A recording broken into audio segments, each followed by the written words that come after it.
Hey, welcome back to the Big Rant Show as always. Thank you for joining me. If you could, hit that subscribe button down below and let's get right to it.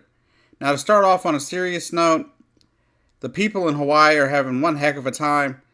The other day, back on Thursday, the volcano Kilauea erupted, apparently displacing some 1,700 people in the area.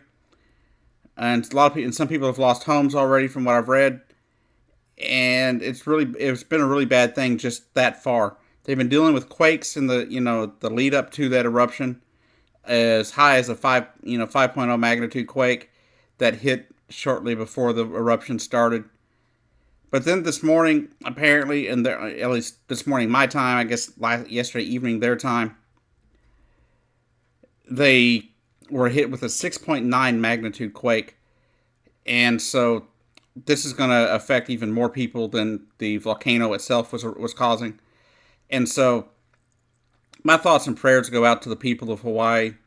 I'm not going to sit here and speculate. I have no clue how volcanoes work. I have no clue how any of it goes. So all I can say is my thoughts and prayers are with the people in Hawaii that are dealing with this, those people that have been displaced, and those that are dealing with damage after the quake. All I know is that there's been aerial footage of what has happened, and some of the areas have been, people have been evacuated and told they can't return until this is, I guess, over with. So I would, if I were you, go out, look it up, look up stuff online, find people that actually know what the hell they're talking about when it comes to volcanoes, because the only thing I know about volcanoes is not to be near them when they're erupting. That's pretty much all I know about them. So that's all I'm going to say. I'm not going to sit here and speculate. I'm not going to sit here and say anything except that my thoughts and prayers are with the people of Hawaii while they go through this event, and hopefully everybody stays safe and nobody's harmed or killed while this is taking place. Now on to something else that's not necessarily as serious, but still a serious matter in a way, and that is the messy week that the Trump administration has had. All the way from Giuliani blowing up the Stormy Daniels story, all the way to a raid, apparently, on Trump's doctor of 36 years. And so we'll start with Rudy Giuliani, who was recently hired by the Trump administration to help deal with the Stormy Daniels thing and to help end the Russia probe. That was the whole point of him being hired. And sadly, he did not help one bit. So here's what happened. He went and did an interview on Fox and Friends, I think it was, or Fox News somewhere, saying that Trump knew about the payments to Stormy Daniels of $130,000, and he actually had paid Michael Cohen back that $130,000, partly within money that given for a service that Michael Cohen provided, which is to shut down people that are trying to bring claims against Donald Trump and other clients that he may have as well. It's a service he offers that others don't, but apparently that is one thing he does. Is basically there's almost $400,000 given to Michael Cohen around the time of the Stormy Daniels stuff in order to help pay her off as well as others. So obviously Trump knew what was going on. He knew that these women were out there, and he knew they were going to come forward. And so he knew what to do. He gave Michael Cohen this money in order for Michael Cohen to take care of these people and, in their stories before they, came to the press. And apparently Stormy Daniels was one of those women. And so it's really tragic to see that, our president and his administration is so full of liars that Rudy Giuliani just shows up for a week and blows it all up. It basically exposed all the lies that have to do with the Stormy Daniels story. The fact is, if Donald Trump would just sit there and fess up to it, that he did what he did, and say that he's sorry for what he did, people would quit talking about it. It wouldn't be a news story. But he won't. He never admits wrongdoing. Donald Trump can't admit wrongdoing. It's just not in him. It's not something he can do.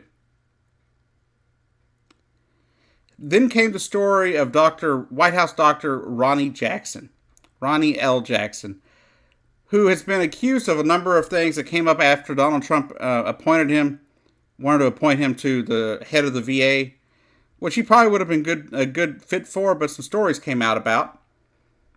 And the guy has now resigned, even his post as White House doctor.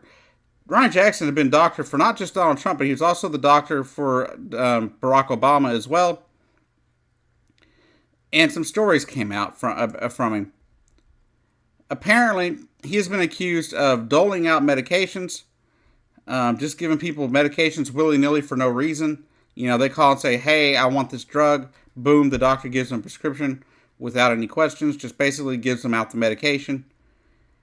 And likely, he gets money, from the companies that he's writing these prescriptions for anyway. So there's that happened. And also, he had a lot of inappropriate behavior that took place, according to the New York Times. And some of those talk about lack of personal boundaries and the lack of interpersonal communication within his own staff there as the White House doctor. And this is really a bad situation, I think, for the Trump administration, because Trump thought the guy was a good guy and put him up for a really important role. And it turns out the guy may not be as good as even Barack Obama and others had thought in the past. So I can't sit here and hate on Donald Trump for a doctor that he didn't hire and that has been a good doctor. Just obviously there's been some stuff kept in the dark about him, and those things are now coming to light. But this leads me to the bigger story of all of it, and that is Donald Trump's personal physician of 36 years, Dr. Harold N. Bornstein. He has served as his doctor for 36 years. And last year in 2016, apparently he did an interview or something where he told people that Donald Trump had been given a drug for hair regrowth to help him fix his bald spot. And apparently, within weeks of that story breaking, the Trump organization sent Donald Trump's lawyer, his bodyguard, and one other unidentified man to steal documents from Bornstein's office. Now, this is a violation of federal HIPAA regulations that prevent, certain files from being taken from doctors' offices, especially when they're their handwritten personal notes. But you're not allowed to just walk into a doctor's office and take all your original files. That violates HIPAA. That is against the law.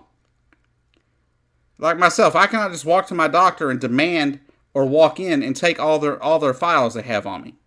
I can get copies of my files, but I cannot take all the files on me.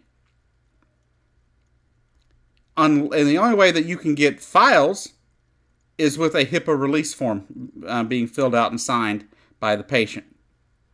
None of that was given to the doctor. There was no court order. There was nothing. Just a note from the White House physician, Ronnie L. Jackson. The thing is, you still, even with a note from a doctor, you still have to have a signed form, a HIPAA form, from the patient. I've learned that myself trying to transfer files from one doctor to another. That it can be a pain, and this right here is a violation of federal law. So if Trump knew about this, does this count as, a crime that is an impeachable offense? And I don't think it is. But it is a major violation of the HIPAA protocols, the HIPAA regulations, and I don't think it should go unnoticed. I think we should know about it. I think he should be censured by the Congress, because it's just unbecoming a president. It's not something a president should do, but could end up being the undoing for Donald J. Trump. Because if he's willing to sit there and raid a doctor simply because the doctor was an idiot and released, private information, then what would he do to other people that say something negative about it? Now, I'm not saying that Bornstein's innocent here, Bornstein should have never released any information, personal information, pertaining to the president, or any other person for that matter. It's supposed to be doctor-patient privilege there. You're supposed to be able to talk to your doctor without fear that he's going to go tell other people about your problems. Because you go and talk to a doctor, and it's very personal stuff a lot of times. And you don't want everybody knowing your problems. Donald Trump doesn't want people knowing about his hair. He's a very vain individual, and he doesn't want people knowing that that his hair was falling out. That's a natural order of things. The older you get, the likelihood of getting bald goes up. And hell, I got a balding spot in one area of my hair. I'm only 38, so but I don't understand why Donald Trump would have ordered this raid on this place. It doesn't make any sense. If he knew about it, he is in violation of HIPAA regulations. Not only, I'm sure there's other laws he's broken in that process. We can't allow Donald Trump to get away with actions like this. I'm not saying he should be impeached for it. I'm not saying that he won't be, but I'm not saying he should be over this. I don't think it's an impeachable offense, but I'm not the one that makes those decisions. That would be something Congress would have to prove. But Donald Trump doing what he did here makes no sense. And so I don't really like how it happened. I don't really like what he did here. And I think it's a major violation of the regulations that are involved in HIPAA. And I think he should at least be censured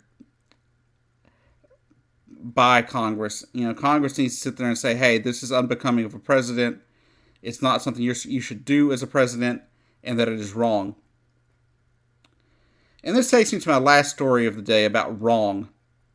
Donald Trump was at the NRA convention yesterday speaking.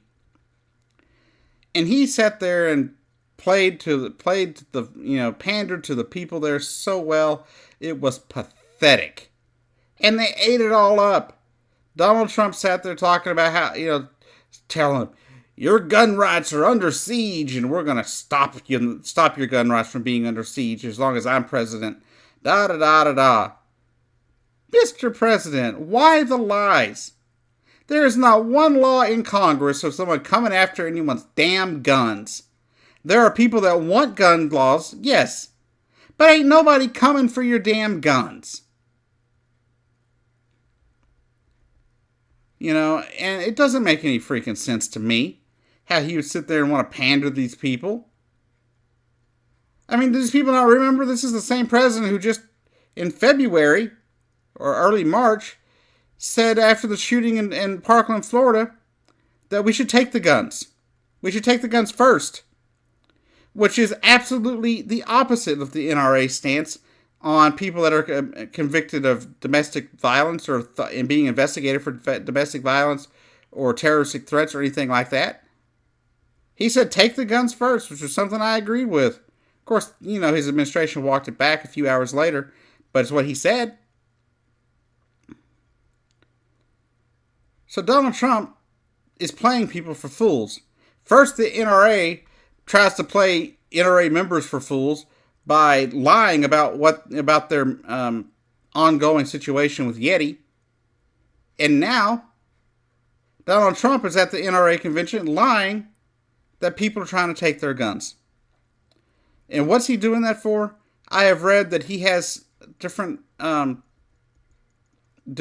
money tied up in different gun organizations from what I have read. And so, or gun manufacturing companies through different funds and hedge funds and stuff that he's part of. And so, what does pandering to those people do? They got the president sitting there telling them that their gun rights are under siege. So what are they going to do? That's right. They're going to want to ride out and buy even more guns and put more money in his pocket, more money in the NRA's pocket, and we're just going to continue having these same problems. And we're not going to do nothing about it. Unfortunately, that's just how it is. I think it's pathetic, but it's what's going on. Also, you think about the NRA, and they have this literal interpretation of the Second Amendment where everyone is allowed a gun, period. Yet, Donald Trump shows up and you can't have guns anymore. Now, they say it's the Secret Service that blocked it, but nowhere in a strict interpretation of the Second Amendment does it say you have the right to keep and bear arms unless the President of the United States is around. You know what I'm saying? If guns are so safe for our schools and so safe for our streets, an AR-15 should be on every street corner and every individual's hands across the country, then why, pray tell, is it not safe to have those guns around the President of the United States? These are supposedly responsible gun owners that are members of the NRA. So, what's the threat? If all gun owners are responsible gun owners, and that's what the NRA says, is all gun owners are responsible, and they're not. Some are, some aren't. But if they are, that means Donald Trump should have been just as safe there as anywhere else. And that's my argument. You know, there should be no, if you're going to be able to, if Donald Trump's going to sit there and say that their gun rights are under siege and that everyone deserves a freaking gun, then why can't he be in a room full of people with guns? If all gun owners are so responsible.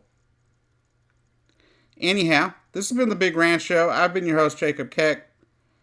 My thoughts and prayers go out to the people of Hawaii while they're dealing with the volcano and the earthquake from the day. And I hope everybody out there is okay.